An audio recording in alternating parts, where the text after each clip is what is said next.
Patrick Chassagne, moi je suis directeur général des pépinières des Martis à Bergerac en Dordogne.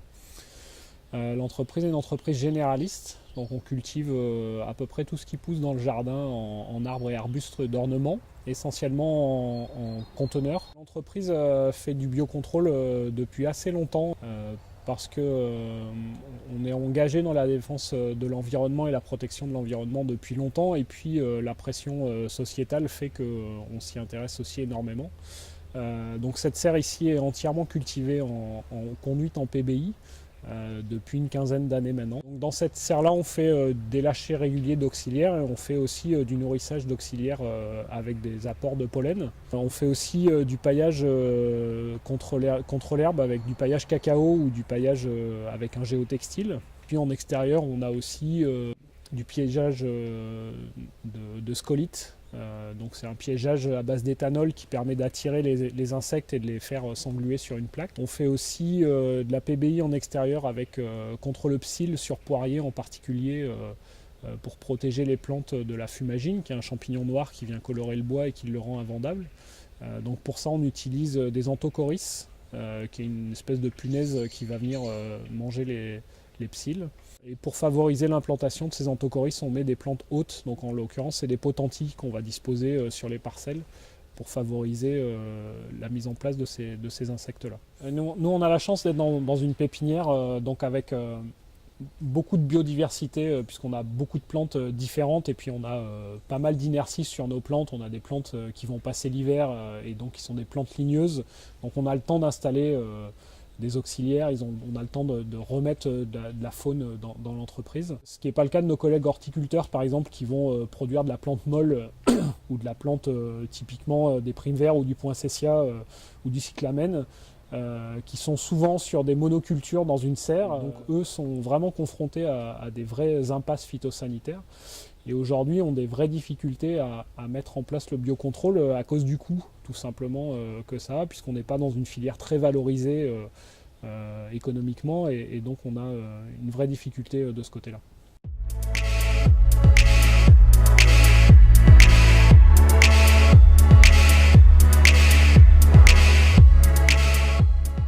Alors les grosses satisfactions qu'on a eues, c'est sur le psylle du poirier par exemple, où on était vraiment sur une impasse avec des plantes qui étaient impropres à la vente à cause de la fumagine et donc des bois qui étaient très noirs, une vraie problématique où on avait peu de réponses et où la lutte biologique nous a vraiment permis d'avoir des plantes qui aujourd'hui n'ont plus du tout de problème de fumagine.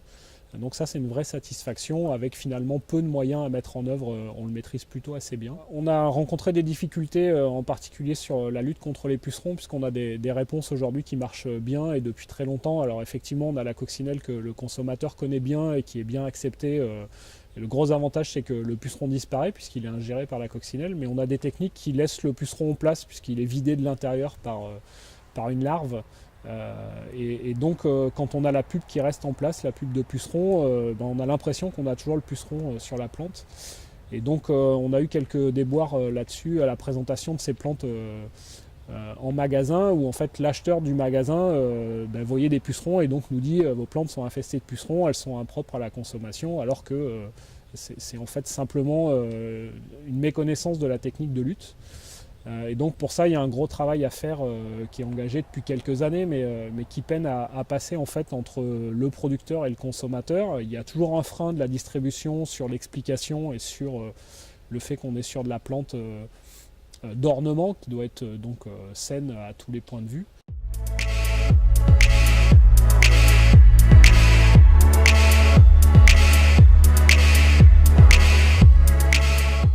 On a la chance d'avoir Astrador Sud-Ouest qui intervient dans l'entreprise via des conseillers qui viennent faire le tour de l'exploitation avec nos chefs de culture.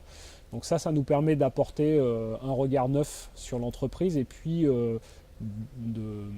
d'apporter les nouvelles techniques d'expérimentation qui sont faites sur la station dans l'entreprise. Donc ça, à l'inverse, on envoie aussi nos salariés à la station pour qu'ils participent à des formations telles que le certifito, mais au-delà de ça, des formations de reconnaissance des pathogènes ou des maladies, de manière à ce que l'ensemble des salariés participent à la prophylaxie et nous permettent de détecter rapidement des foyers sur lesquels on va pouvoir intervenir ou acquérir les bonnes méthodes de lutte de prophylaxie pour éviter le développement de telle ou telle maladie. Les salariés eux-mêmes ont envie de mettre en place toutes ces techniques alternatives. Donc aujourd'hui, ça ne change pas vraiment les choses en termes d'organisation du travail. On était par le passé sur des applications phytosanitaires calendaires. Aujourd'hui, les salariés sont formés à reconnaître un foyer et ils vont faire remonter l'information pour qu'on puisse traiter le foyer dans les meilleurs délais avec un impact qui soit le plus faible possible. Donc ça a permis à chacun de s'impliquer davantage dans son travail et d'essayer de réfléchir au quotidien sur comment faire pour exposer moins les salariés aux produits phytosanitaires.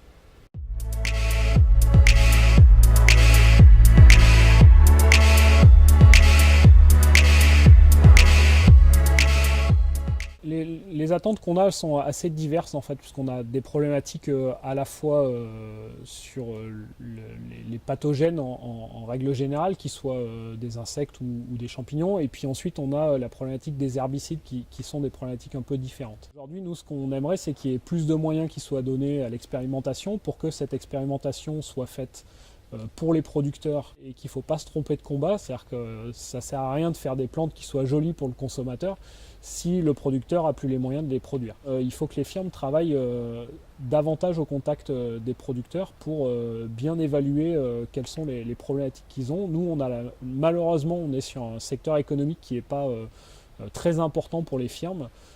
Et du coup, on a plein de matières actives ou de nouveaux produits de biocontrôle qui pourraient être efficaces et qui ne sont pas développés ou pour lesquels on n'a pas d'homologation parce que les firmes ne prennent pas le temps de déposer les dossiers pour nous.